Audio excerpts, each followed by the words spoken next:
So Royal Caribbean is giving Alaska quite the treatment this Alaskan cruise season for 2024. In fact, some would say, or could say, maybe they're giving it a standing ovation by sending the Ovation of the Seas to Alaska this season. And that was a really bad dad joke, but it was totally worth it.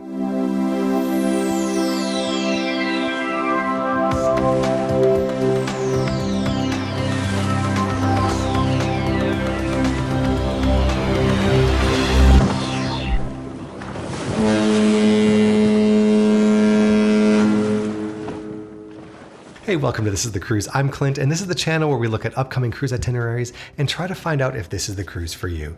Today, we're looking at Ovation of the Seas Alaskan cruises in 2024.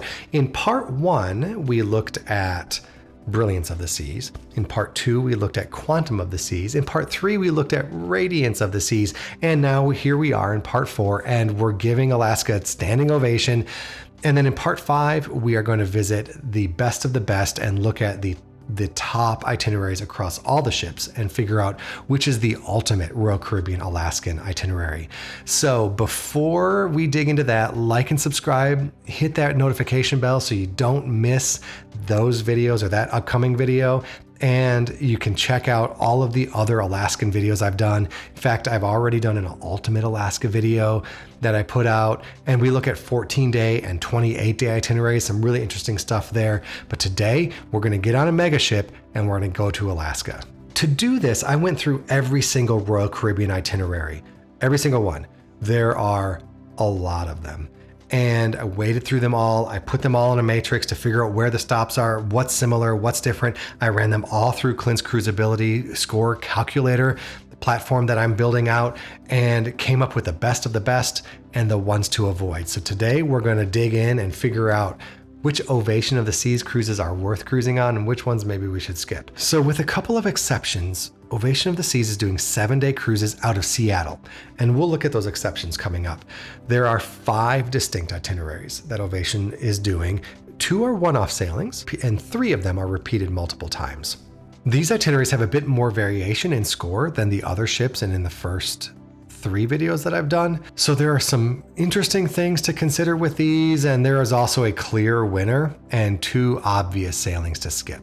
So we'll dig into those first. Before we do, let's look at where we could be going.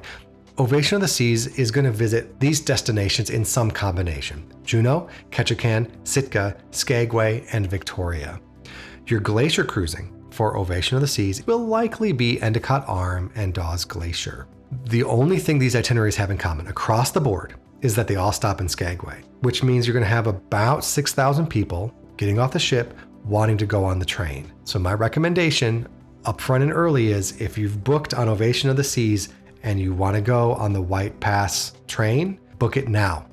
Other than Skagway, no other destination is visited across all of the itineraries, which is really kind of unusual for Royal and gives us some of that variation in score.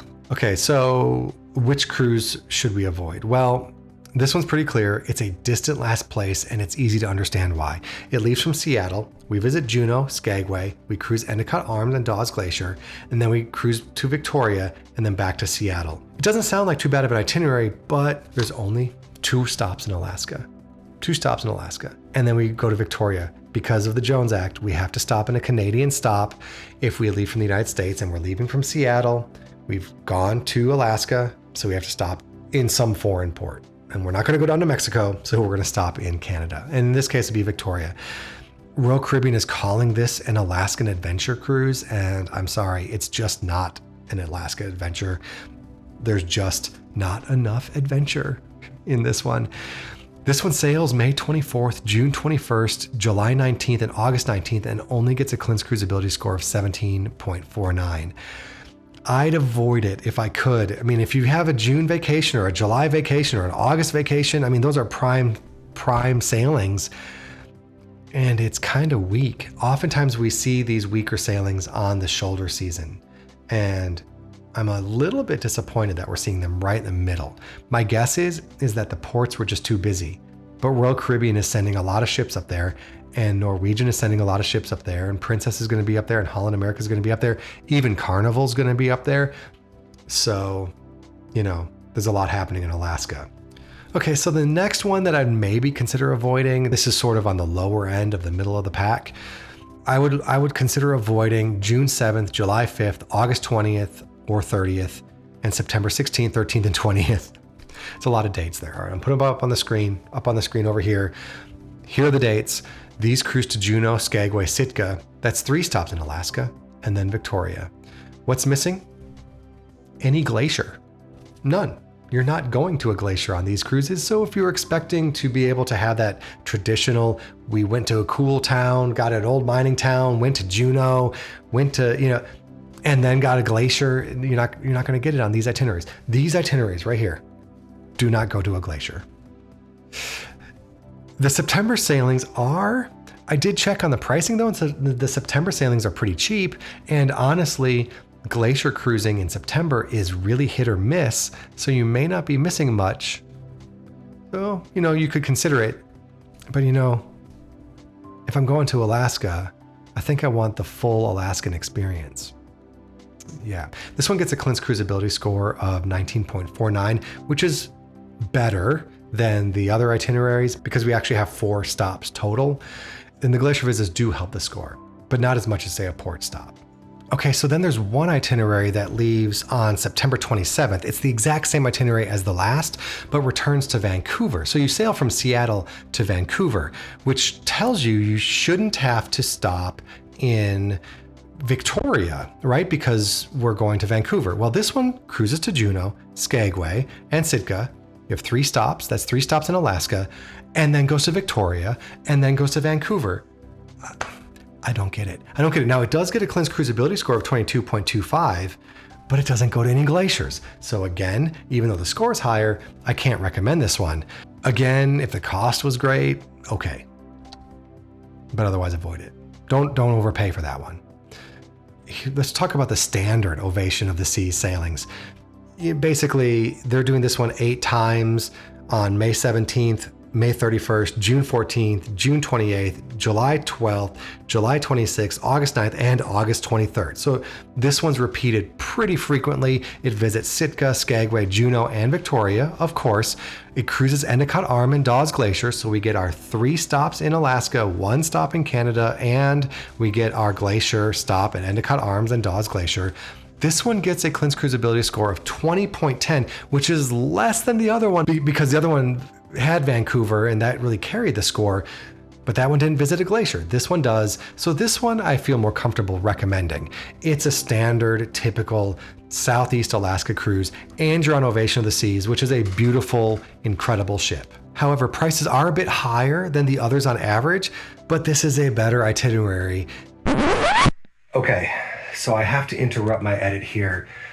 Right as I was putting this video together, I'm about to say what my pick is, and I go to Royal Caribbean's website and the page won't load up.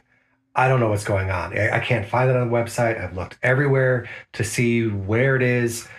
It's still on Cruise Critic, and I can still go to cruises.com to purchase it, which is where we buy or book a lot of our cruises. And it's still listed on Cruise Mapper. What does it mean? I don't know. So I'm still going to make it my pick, but be aware that if you're looking for it on Royal Caribbean's website, you may not find it. But if you go to Cruise Critic or cruises.com and even Cruise Mapper, you can see it there. If it's sold out, great. Hopefully Royal Caribbean hasn't changed the itinerary because it's the best itinerary on Ovations of the Seas. And here we go back to the video. But there is a cruise on Ovation of the Seas where I can say this is the cruise, and it's only 1 sailing. It's a bit of a hot take, so if you disagree with my hot take on this, let me know in the comments below. The sailing on May 9th. It's an 8-day cruise. It's a little early in the season, but not as early as some of the other Royal Caribbean sailings. May 9th, you leave from Vancouver. You have a day at sea, then you go to Sitka, Juneau, Skagway, Endicott Arms and Dawes Glacier, and Ketchikan. Then you have a day at sea, and you go to Seattle. One thing to notice there is that you don't have a stop in Victoria. You do have a stop. You're starting in Vancouver. We just talked about that problem earlier. So they've solved it with 1 sailing. We know they can do it, is my point. This one gets a Clint's cruisability score of 23.31, and I really like this itinerary. It's in May. It's a little bit off season, but not too early. So prices are a little suppressed because of the sailing date. I like it quite a bit. And with that, we've covered Ovation of the Seas. We've gone through parts 1 through 4. If you haven't liked and subscribed already, please give me a like, give me a subscribe, hit that notification bell because I've got a best of coming up next with my part 5 of Royal Caribbean's Best of Alaska. See you next time.